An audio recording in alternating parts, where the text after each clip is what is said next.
Et oui, le temps d'un week-end, l'abbaye de Stavelot va faire un bond dans le temps pour revenir au Moyen-Âge, et ce dans le cadre de la 2e édition de Festoyons Wallons, un salon qui fait la part belle aux producteurs et artisans de chez nous, qui seront cette année une cinquantaine.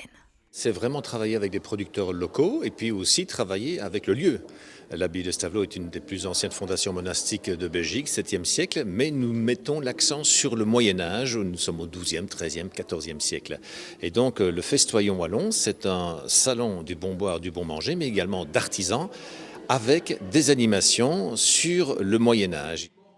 Des joutes médiévales, des animations musicales, mais aussi différents ateliers seront au menu. Sans oublier la présence d'ambassadeurs, chevaliers, ardents défenseurs de notre riche patrimoine culturel et gustatif, comme la confrérie de la Ververie, les Pierrots de Spa, le chocolatier Jean-Philippe Darcy, les chefs Julien Lapraille et Corentin Rocher, ainsi que le sommelier Éric Boschmann. Tous seront du voyage pour titiller et affoler vos papilles, mais surtout pour partager leur amour du terroir wallon et des gens qui le cultivent. J'attrape maintenant de plus en plus un style que j'aime bien donner, qui n'est pas négatif, qui est populaire.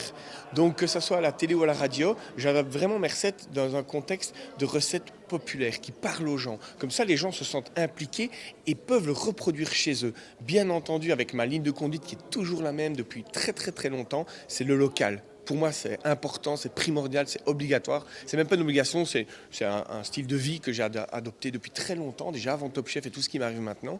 Et donc, du coup, voilà, c'est travailler le local avec des bons produits, avec des vrais producteurs. Pour moi, la Wallonie, elle se mange et elle se boit avant tout. On est une terre de patchwork, de passage, on est tous des bâtards. On a tous comme ça, que ce soit nos patronymes ou dans notre famille, des traces d'invasion quelconque, qu'elles soient espagnoles, italiennes, etc., plus ou moins anciennes. Et tout ça, ça se traduit à travers notre nourriture. C'est d'une richesse incroyable. Prenons un truc comme la tarte au riz qu'on fait dans le coin. Est-ce que vous avez déjà vu une rizière à Verviers ? Il n'y a pas de rizière à Verviers. C'est Lancelot de Casteau, qui vient de Casteau, près de Mons, qui était chef de cuisine de 3 princes-évêques à Liège. Donc déjà, on a mélangé toute la Wallonie, qui va en Italie et qui ramène l'idée de la préparation du riz comme ça. Et qu'au lieu de le mettre dans un bol, ce que les Flamands appellent rijstpap, le met dans une croûte et ça donne la tarte au riz. C'est ça la Wallonie en fait. Et puis, comme cette année touristique qui s'éveille avec le printemps a pour thème générique Wallonie, terre d'eau, il sera aussi question de l'approvisionnement en eau du monastère à l'époque médiévale. Les moines et l'eau, une histoire racontée dans le cadre d'une exposition à l'abbaye. Il faut savoir que la Wallonie terre d'eau concerne également les moines de Stavelot qui suivaient la règle de Saint-Benoît. L'eau était la chose la plus importante pour faire fonctionner l'abbaye, le monastère à l'époque.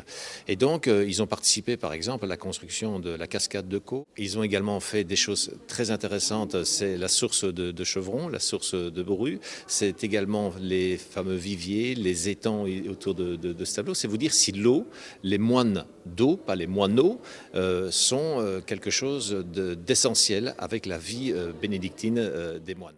Festoyons Wallons se jouera donc les 27 et 28 avril prochains. 2 jours dédiés à la convivialité, à la gourmandise et à l'histoire, à vivre près de chez vous. Avis aux épicuriens d'ici et d'ailleurs.